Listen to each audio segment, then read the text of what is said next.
Pardon me as I work from notes, but there are a lot to make sure I want to make sure I'm listening today. Welcome to all to today's program. I'm Chris Goodwin with the Department of Archives and History. If you have not already done so, please silence your cell phones. I hope we'll see you all next week when we'll get back to the Winter Building for documentary filmmaker Rex Jones, who will screen several, as he calls them, video oral histories from his Mississippi Stories series. But we've enjoyed a great march here at the Old Capitol as our programs have focused on the Hall of Fame in some way. I want to close this one the same way we opened it, with a reminder that this year, the MPH Board of Trustees will choose a new group of members of the Hall of Fame. Nominations may be made through September using the form on the Old Capitol's website. Membership is open to any Mississippian, native or adopted, who has made significant contributions to the state, although those still living are not eligible for inclusion. Anyone may nominate someone they feel meets this qualification, and I hope you will all take advantage of being here in this beautiful space today to go across to the Senate side, the third floor, the next floor up, and view the portraits that comprise the majority of the Hall of Fame that hang over there, and see if there are any nominations perhaps that you wish to make. When we decided to combine today's History's Lunch program with the Hall of Fame portrait dedication, we knew it would be a natural fit to invite the Mississippi Historical Society to co-sponsor the event. The society dates to 1858 and it has operated without interruption since 1952. The Historical Society publishes original works about Mississippi, for instance, the Heritage of Mississippi book series that was inaugurated with Patty Carl Black's authoritative Art in Mississippi, which continues today, as well as the online resource Mississippi History Now, the Journal of Mississippi History, and more. The Society holds an annual meeting, and this year, one of the keynote speakers was Victoria Bynum, author of The Free State of Jones. Membership in the Society is open to all, and there are many Society members here today, and we have brochures on the table outside for anybody who may wish to learn more. Today, we are delighted to gather in honor of native Mississippian Tennessee Williams. Speaking to us will be one of the foremost Tennessee Williams scholars, Dr. W. Kenneth Holditch, Professor Emeritus of Literature and Writing at the University of New Orleans, and a founder of the Tennessee Williams Festivals in New Orleans, Clarksdale, and Columbus. In 1974, he created the literary tour of the French Quarter, and later, a Tennessee Williams Walk. He has lectured on Tennessee Williams and other Southern authors in the U.S. and Europe, and has appeared on BBC Radio, NPR, and other media. His play about the women of Tennessee Williams' life and dramas was given a staged reading at Lincoln Center. Holditch is co-author of Tennessee Williams in the South, a University Press of Mississippi release that is available here today. He co-edited 2 Library of America volumes devoted to the works of Tennessee Williams. His honors and awards include the Louisiana Endowment for the Humanities Lifetime Achievement Award in 2001 and the 2007 Tennessee Williams Award. Following Dr. Holditch, we will hear from the artist, Will Smith, Jr. He is a native of Natchez who has lived in New Orleans since 1999. Smith earned his BFA in Painting and Sculpture at Birmingham Southern College and his MA in Art Therapy at Notre Dame de Namur University. Smith has completed hundreds of private and commercial commissions that have taken him throughout the country. His current work highlights the architecture, history, and art of New Orleans. We'll hear first from Dr. Holditch, perhaps have a few moments to take a couple of questions. Then we'll get up, talk to us a little bit about the portrait process, and we'll unveil the painting and have we into today's program. Now they'll help me welcome Dr. Kenneth Holditch.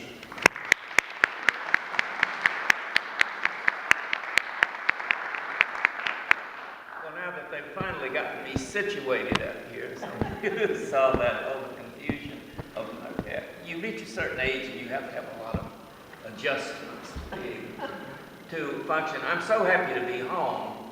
Mississippi is my home. I was born in Pontotoc County and grew up in Tupelo, lived at the Natchez Trace headquarters. My father worked for the Natchez Trace almost all of his adult life.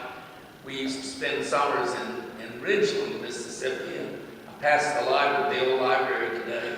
Joe Benelli drove me from New Orleans, said that's the old library, and I remember my mother and I used to go there. I loved Jackson in those days, and I love this building. It's one of the most beautiful buildings in the world, and I'm so happy to be back here.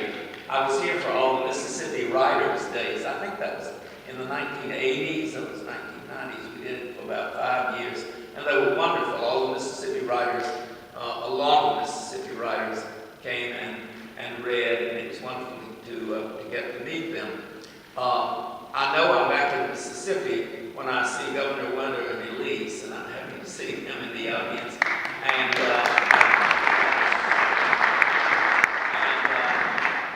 And I wish that we could have had a governor of his standard in the state of Louisiana, my adopted home, but unfortunately we have not. We have not done so well in those regards.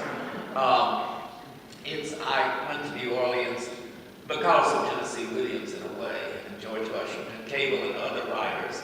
My father was assigned to, he was a civil engineer, and he was assigned to lay out a drainage canal at Chalmette Military Park when I was in high school. And my mother, my father, and I went to New Orleans and stayed for about a week, my first visit to New Orleans. And when I learned I was going to New Orleans, being a reader who couldn't stop reading, I read everything I could get my hands on about New Orleans, including the Louisiana State Guide and Lon Saxon and all of those writers. And of course, I'd already encountered a few of Tennessee Williams' works. And so I told my father I wanted to live in New Orleans, and he said, "Oh no, you don't live here. You don't live in a city." My father grew up in a small town of Eckwood, Mississippi, which most of you have not. I see a few heads nodding. My great-grandfather and Colonel Faulkner founded that town, Faulkner's great-grandfather. And that's where I was born and spent my first 6 years. And then we moved to Vicksburg for a year, and then to the Delta for a year, and then back to Tupelo. And then I said I want to live in New Orleans. My father said, "No, you don't." And then I went to, after I got my PhD at Ole Miss, I went to Christian Brothers College in Memphis and taught there for 3 years. I was a little bit lost, Southern Baptist boy in Mississippi, amid all the Catholics and brothers. Now, they didn't quite understand me, and I didn't quite understand them, but it was a good 3 years, and I made a lot of good friends. But then I got a chance to go to New Orleans. The University of New Orleans recently opened. I took a $3,000 salary cut.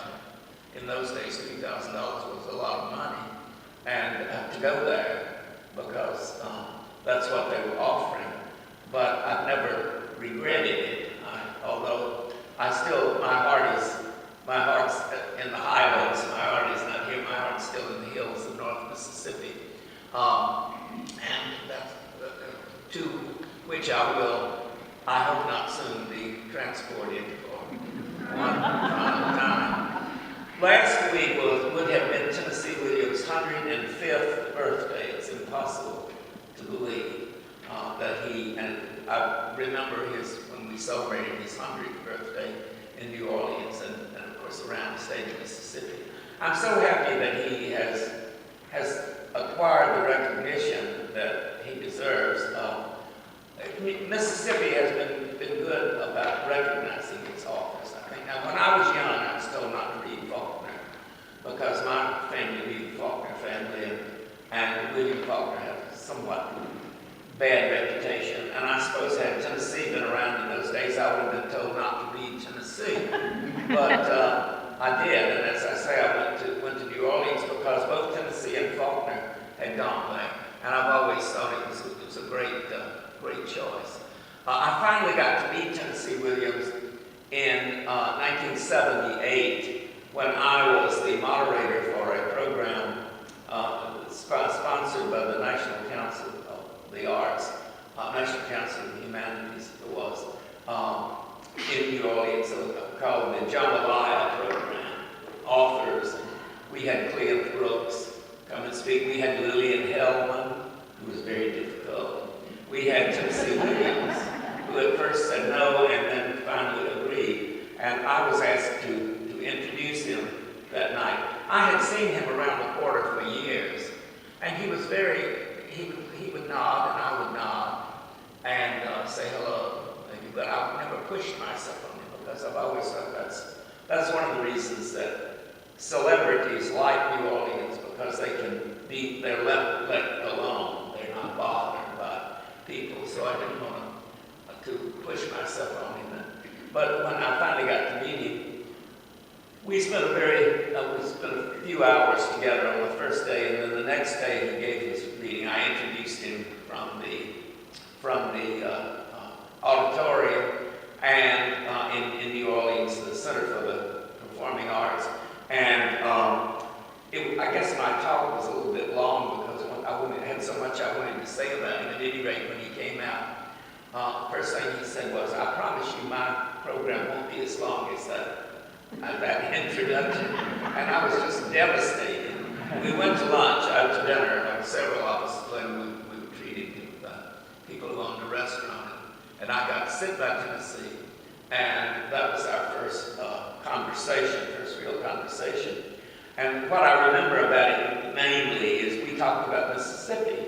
He wanted to know where I was from. I told him I was born approximately 60 miles from where he was born, and I was born 6 miles from where Faulkner was born. But lightning did not strike me, unfortunately, as it did them, the lightning of genius.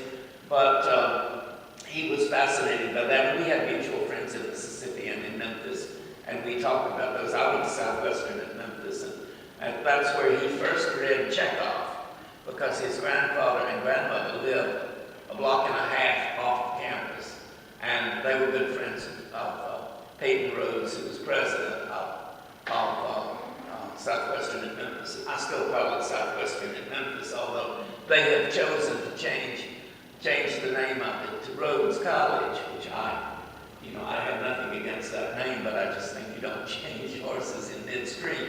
So I still tell people I went to Southwestern at Memphis, and they had no idea where that was, and I got to clarify. At that time, I had intended, by the way, to leave my library to them, and they had assiduously pursued me about it. The result was that the University of Mississippi is getting my library and all my papers and whatnot, for what it's worth. And the University of Mississippi recently honored me, and I can't not say this, with a special award for the best PhD candidate in English every year, to be given to the candidate, some sort of money prize, I'm sure, I know, and I got the first PhD in English at Ole Miss, and that's one of the things of which I'm very proud.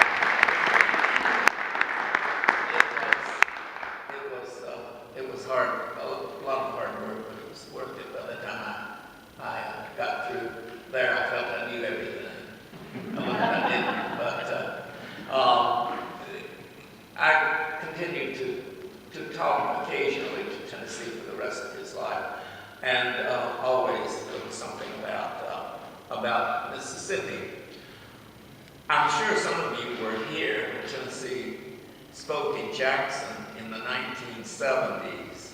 I don't remember exactly what year that was, but he came here, and I think it was the Mississippi Arts Council who brought him here, and when he was on stage, waiting to speak, and I don't know exactly where the performance was, but Evelyn Gandy was introducing him, and I suppose she must have gone on a while, as I did, because Tennessee, in his stage whisper, which could be heard from here all the way across to the other chamber, leaned over and said, "Who is this woman?" and there was a great deal of laughter about it, I think, and Evelyn Gandy took it very well. One of the other interesting footnotes about that, too, and I can mention that, is that since I'm a Baptist, it won't offend anybody, that the person sent to pick Tennessee up at the airport was a Baptist minister. And Tennessee's first request was, "Would you take me by a liquor store?" And in those days, Baptists didn't drink, at least not openly. Now, I don't know what's happened since then in Mississippi, but it was, those were certainly, in many ways, different times. But Tennessee was very, it never would have occurred to him not to say, "Take me to a liquor store," and I don't think that, and the minister apparently did, I want to talk most of my time, which will be limited, but I want to talk about how, well, Tennessee and Mississippi, Memphis, Tennessee. I don't know of any writer who was more influenced by his birthplace than Tennessee Williams was. He spent the first 7 years of his life in Mississippi. And then, when he was 15, he came back to Clarksdale to stay with his grandparents, the Reverend Walter Dakin, and Reverend Walter Dakin's wife. He was the Episcopal rector in Clarksdale, and he stayed there. And from those 5 years and that year when he was a teenager, he gleaned all of the material for a mass of plays and short stories and poems. And he never got away from that influence. He was asked on several occasions, why do you continue to write about the South? And people criticized him for saying things that they considered were not very nice about the South, though I don't think that's the case. He wrote an article for a Dallas newspaper in 1945 in which he said, it does not seem surprising or unnatural to any of us that the location of such a theater, that was the Dallas Theater of Margot Jones, should be in the heart of the South. We believe in the emotional richness and vitality of this part of the country, which is ours by birth and breeding. Some kinds of local pride are ugly and pernicious, but the pride of desiring one's native region to assume the leadership in creating something that will be of value to all people is a good kind of pride and one worth cultivating. And that was certainly his pride in relationship to Mississippi. He never got over the sense of being a Mississippian. He used to joke about he was afraid to come back to Mississippi. There are people down there who want to shoot me, he said. But that was just one of Tennessee's little sort of perverse twists of humor. In the mid-1970s, he went, my friend Dick Levitt, who he and I did this book together, which they have for sale out there, by the way, Tennessee Williams in the South. It's a picture book if you don't want to read a lot. It's got text and pictures. But he and Dick went to a theater to see a revival of one of Tennessee's plays, and it was some sort of fundraiser for various organizations, and there were 5 or 6 organizations involved, and when people arrived, they were asked, where are you from? Meaning, which organization are you from? And they were sent to certain seats. He got there with Dick, and he was very nervous, Tennessee was, and he decided he didn't want to see it, so they left and went to a bar, and they had a couple of drinks, and then Tennessee said, let's go back and see what's happening. So they went back to the theater, and they sneaked into the lobby, and hoping to just go back and be able to see the stage. And a very officious person came up to them and said, you can't come in here. And Tennessee said, well, why? And he said, well, where are you from? And you know what Tennessee said? He said, I'm from Mississippi. That was in the 1970s, and he had not lived in the state of Mississippi for any period of time since the 1920s. That was 50 years later, and he had been back to Mississippi a few times for the filming of Baby Doll, for example, in Benoit, Mississippi. But he still was, I'm from Mississippi. You can take the boy out of Mississippi, but you can't take Mississippi out of the boy. I think that's a very good proof of that. Nor would you want to, or should you want to. It's very important, I think, that we keep our connections. When I was given the Lifetime Achievement Award, Louisiana, about 12 years ago, I said, well, you assume that I have just finished, that I'm not going to do anything else. I have tried to do some other things since then. But I did remark in a few remarks I made when I received the award that I have been offered a job at Upper Iowa University when I left Ole Miss with my PhD in hand. And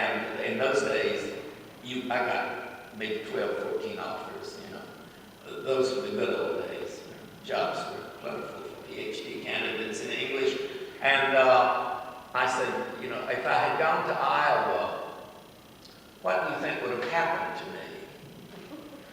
Maybe I would have written about Mississippians anyway, but certainly I wouldn't have had the inspiration. I'm not sure I even know a writer from Iowa, although I do know writers who studied there, you know, Flannery O'Connor, for example, and Tennessee Williams, who studied at the University of Iowa. So I've always been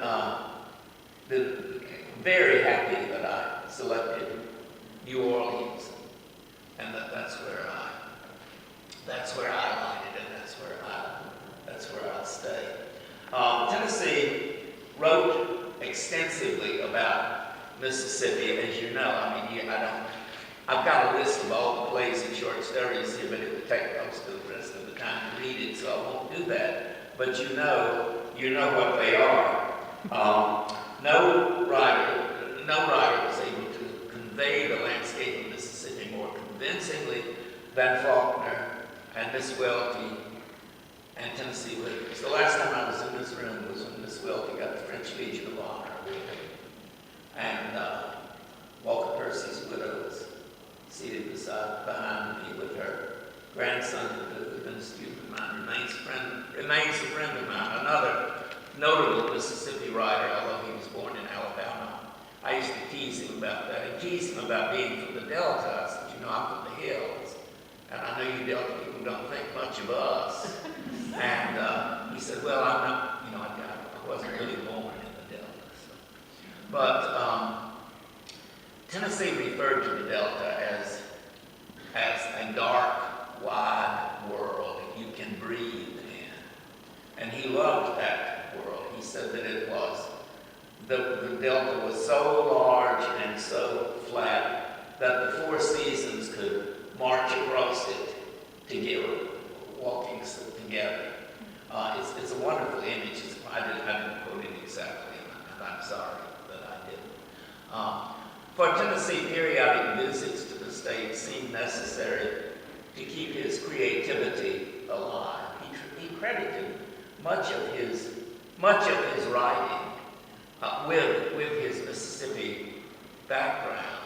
He once wrote to his grandfather, feeling the need to make a visit home, that's the word he used, to replenish my store of material, the sights and sounds that had inspired him. He delighted in taking outsiders to Mississippi at various points of his career. And one of the most famous ones was Margaret Webster, who was the director of his first play, Battle of Angels, which opened off-Broadway in Boston. Why they would choose Boston, which was then very uptight, and you know, they had one of the strongest censorship programs in the country. And the audience was horrified by the play. And in addition to that, they were using smudge pots on the backstage to create an appearance of a fire. And the smoke went out into the audience. And Miriam Hopkins, who was the female star, almost choked. And people were leaving the theater in tears, not for what they had seen, but for what had gotten in their eyes. And so the play closed after, I think, 3 performances, and never made it to Broadway. But in preparation for that play, he brought Margaret Webster to Mississippi, and she'd never been south. And he took her to the Delta and took her to Clarksdale. And I think they were there for one day, and he talked about how stunned she was. She was simply overcome by this extraordinary landscape, which is the way he viewed it and which he loved. He was born, of course, in Columbus, Mississippi. And I'm happy to say that Mississippi, as I said, honors its writers, and Mississippi has done very well by honoring Tennessee Williams. And I've been happy to be involved in those various Tennessee Williams tributes. We had the first one actually was in Key West, and I was involved in that, and it's not an annual affair. I think it's periodic that they do it. But we started the Tennessee Williams Festival in New Orleans 30 years ago. This year, it opens tomorrow, by the way. I have to go back for my literary tours, which I created and love to lead, my general literary tour of the French Quarter and my Tennessee Williams tour. Unfortunately, it's a very cruel blow of fate that I can no longer lead the walking tours. So I give a 15-minute introduction to the tours and then cry as I watch them go off with one of my colleagues to lead the tours through the quarter, because I loved it. And when I was doing that for 30 years, I gave those tours, and when I started giving them, I have been fighting cholesterol and blood pressure, high blood pressure, as who has not. And my doctor, all of a sudden, my blood pressure went down and my cholesterol went down, and my doctor said, I don't know what you're doing, but whatever it is, keep it up. And it was simply that I was walking all over the quarter. I was walking 4 or 5 miles a day, every day. And now I do well to walk around the house, but I didn't come here to complain. So, Columbus, Tennessee, remembered, strangely enough, and I think from listening to his grandparents talk and his mother talk and his sister talk, his beloved sister Rose, who, as you know, received one of the first prefrontal lobotomies in the United States, along with Rose Kennedy, who's another who received that. And it made, it did not put her back out into the world. But she spent the rest of her life in a nursing home, which Tennessee paid for, and fortunately was wealthy enough from his place to pay for. He was a poor, struggling writer when he was in New Orleans, and he left an estate valued at $10 million in 1983, and the last time I heard it was valued at something like $120 million now, because his career has simply blossomed. I mean, people all over the world are presenting his plays. There are revivals everywhere, and of course the movies. He got a great deal of money from movies, and they still make movies. But he talks about Columbus to Harry Rasky, who wrote a wonderful book about Tennessee. Harry was a Canadian broadcaster who had a wonderful empathy for Tennessee. He said, Columbus, well, all those little towns in Mississippi where I lived with my grandparents were very happy. They made a very happy background for my childhood, for my sisters in my childhood. And Columbus, I must have left at the age of 2. I have very distinct memories of that. Now, I mean, that's amazing if that's true. My earliest memory is of when I was 3, eating cantaloupe with my parents and my mother's twin sister, and that was the first time. She died when I was 4, so I had been about 3 that I remember that. But in Edgewood, Mississippi. But if he could remember, Thomas Wolfe claimed he could remember when he was in his mother's womb, which I think is somewhat doubtful. But anyway, I think it was that his grandfather, Tennessee's grandfather, told him all these stories. Tennessee's grandfather had a reputation, in addition to being a very good Episcopal minister. He was sent around the country where they were to rectories where they were having troubles. He was known as a peacemaker. He could calm the waters. And when he went to Clarksdale, for example, Elijah Clark said that Clarksdale was slightly to the east of Eden. Like you remember, Cain was sent out on the east of Eden after he killed his brother. And that it was a rough and tumble river town. She said, I'm not sure that's true, so don't quote me on that. You Clarksdale people don't jump on me for having said that. I'm just saying what I was told. I tell the tale that I've been told. But it was a wonderful background, Columbus, as he remembered that. The main piece of literature that comes out of Columbus is Lord Byron's love letter, because there was a woman who lived in Columbus who had a manuscript of Lord Byron's. And Tennessee got to see it, went to her house with his grandfather. And so one of the wonderful things, the Reverend Aiken, as I started to say, was a peacemaker, but he was also a gossip. I mean, he loved to go house to house and tell stories. I remember when I was a child, our doctor was Dr. Brown in Tupelo, Mississippi, and he would come to make house calls, those glorious days when doctors made house calls. And he would come and see me if I was ill when I was a child. And then I remember that he and my mother would sit at the dining table and he would talk and tell her all these stories about what was happening to people in Tupelo. So he was the town gossip. Well, apparently Reverend David was the town gossip as well.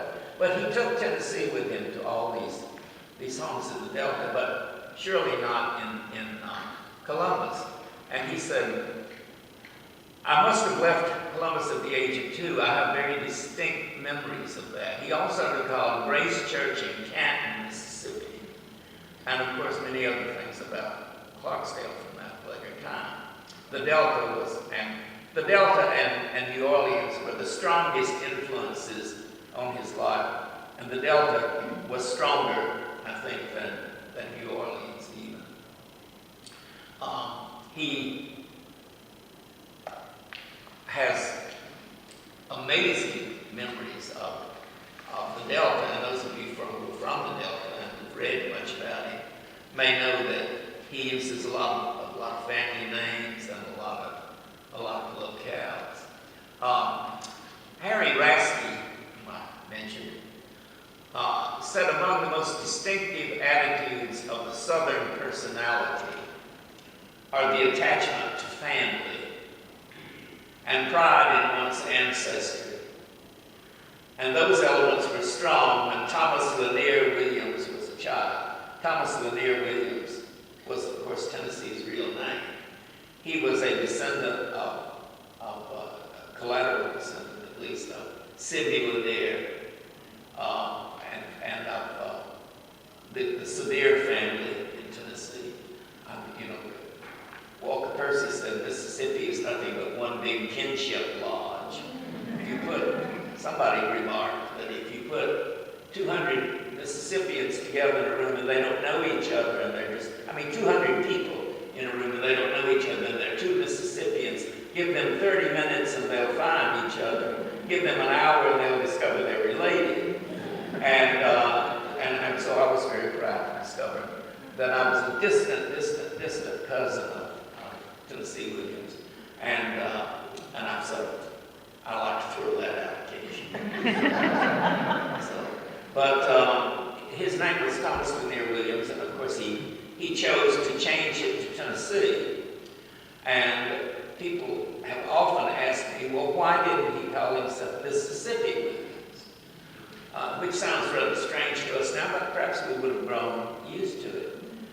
He was once asked that, and he said, because people would have called me Miss Williams. Because they called him Ten, they abbreviated Tennessee to 10. And he chose the name Tennessee. He gave various versions. He gave various versions of a lot of things, so you had to pick and choose. When he was in the University of Missouri, his fraternity brothers knew he went to visit in the South with his grandparents, and that he never lost that Delta drawl that he had, very distinctive. People had told me, oh, he just put that out, he would have overcome that. But I don't think that's true. I think he kept that. One of my friends I went to high school with told me a few months ago, we got on the phone, he said, you managed to get rid of your Southern Mississippi drawl. And I said, what? I want to get rid of my Mississippi accent drawl. I want to keep it till the end. And I don't think I have lost it. I think it's still there. But they knew that he would visit Tennessee, and so they thought he was from Tennessee. So they started calling him Tennessee. Now that's one of the versions. Another version is, he said, he entered a contest that was limited to people 25 and younger, and he was 28, and he won, I think, an honorable mention or something. It was for plays, one-act plays. But he entered it, he said, since I was telling a lie, I was embarrassed to use my ancestor's name, Sidney Lanier. So I decided to choose another name. And he said, since I had ancestors who had been Indian fighters and governors and senators in Tennessee, I decided to use the name Tennessee. And it served him very well. He kept that name for the rest of his life. Speaking of ancestors, one of his collateral ancestors was John Bell Williams of Mississippi, the famous senator, who is most famous for having said on his last day in the Senate, the United States Senate, when he was leaving, I'd rather be a hound dog baying at the moon on my Mississippi plantation than to be in the United States Senate. And Tennessee loved that, told that story over and over again, and I think it's a wonderful comment. A few other things I want to be sure not to leave out. So,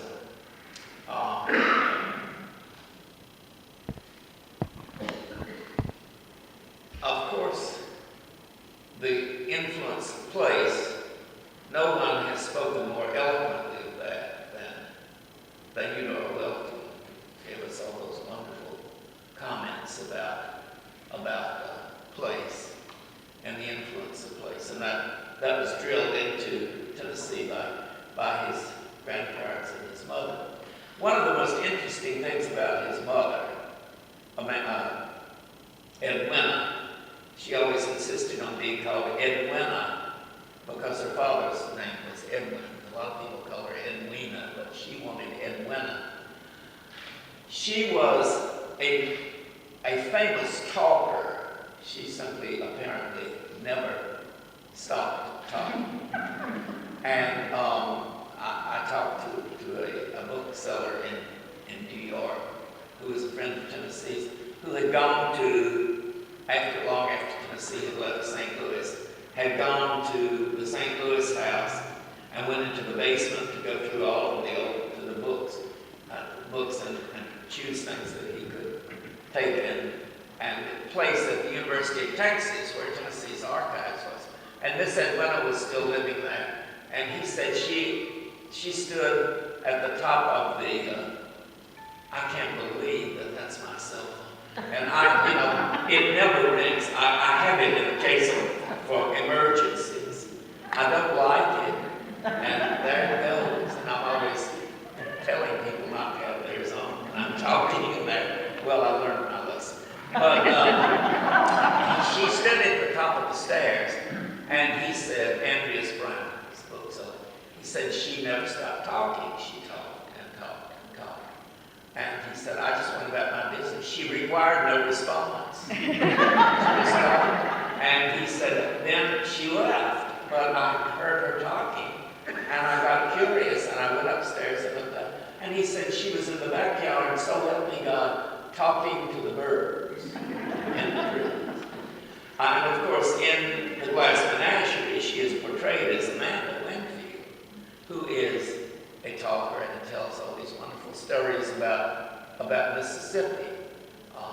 He manages to sort of work Mississippi into almost every one of his plays, except for my very favorite play, oddly, which is Night of the Iguana. That's my favorite of his plays, and I strongly commend it to you if you don't know it. He doesn't talk, but even though one of the main characters is Nano, a 90-year-old poet, 90-something-year-old poet, who is based on his grandfather. But Miss Edwina and the grandparents were constantly talking and telling him stories. Now, John Lahr, who has written what I think is a very good biography of Tennessee. It's not the ideal biography. Somebody else will have to do that one of these days. But he said, and I don't think this makes sense, but I'll let you think about it. He said that Tennessee started writing because his mother wouldn't listen to him. So he could communicate with her, but I don't think that's quite the case. That doesn't really make much sense. He would have shared the attitude of one of my favorite Mississippi writers, who was Barry Morgan.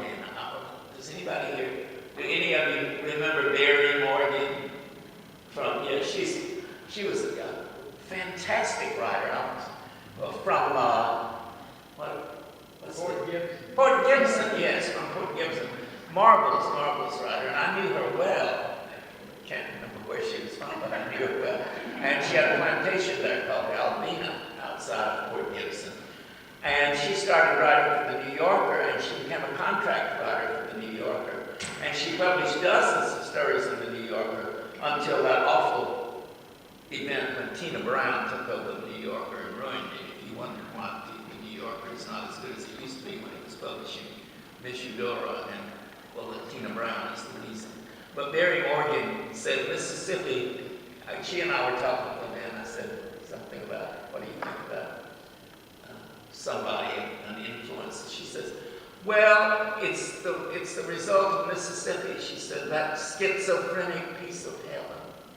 And I love that. I think that's one of the most wonderful comments ever made, that schizophrenic piece of heaven.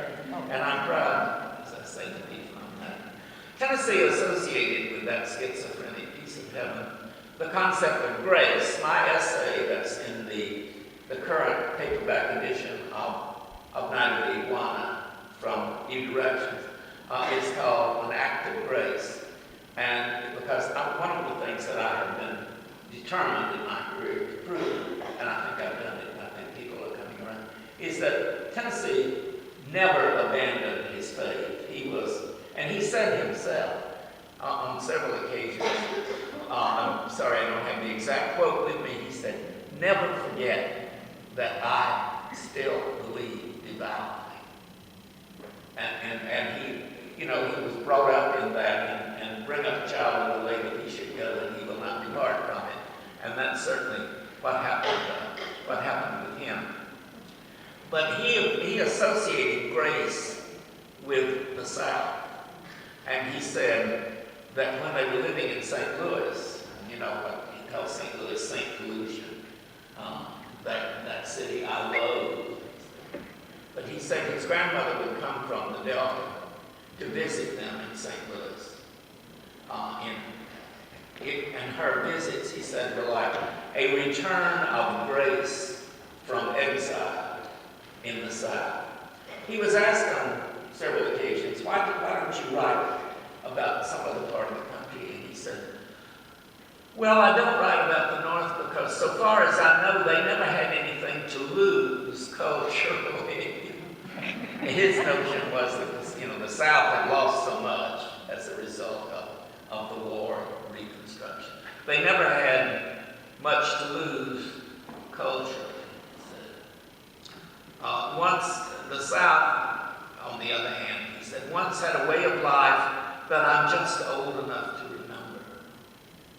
And he said that if I should write about Yankees, he said, I'm sure I'd find every bit as much damnation among them and not nearly as much charm.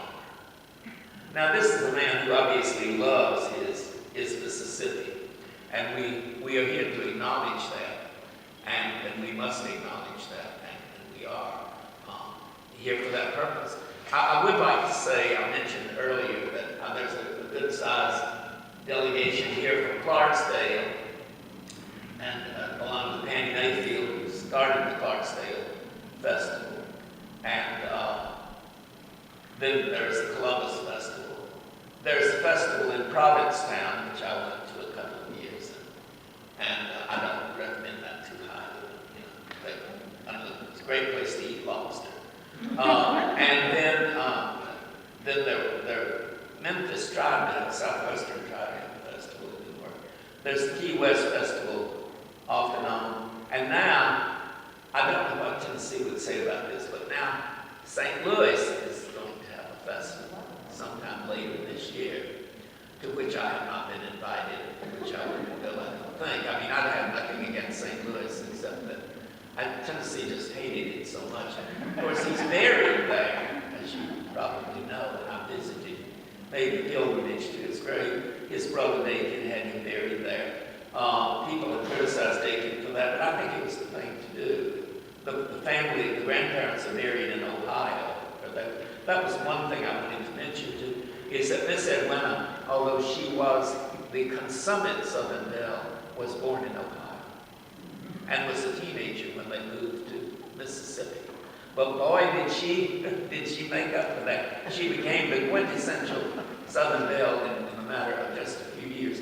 He referred to Mississippi, finally, and I was close with this, by saying, Mississippi is a dark, wide world that you can breathe in.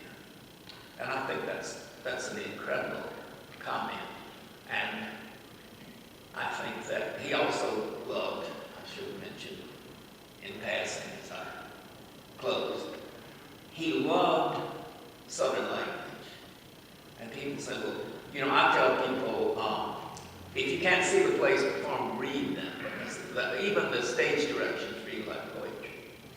And they say, why? And it's that one of my Yankee friends referred to it as that Mississippi devil talk or whatever it is. But he said that Tennessee was so inspired. But he particularly loved the way Southern women talked.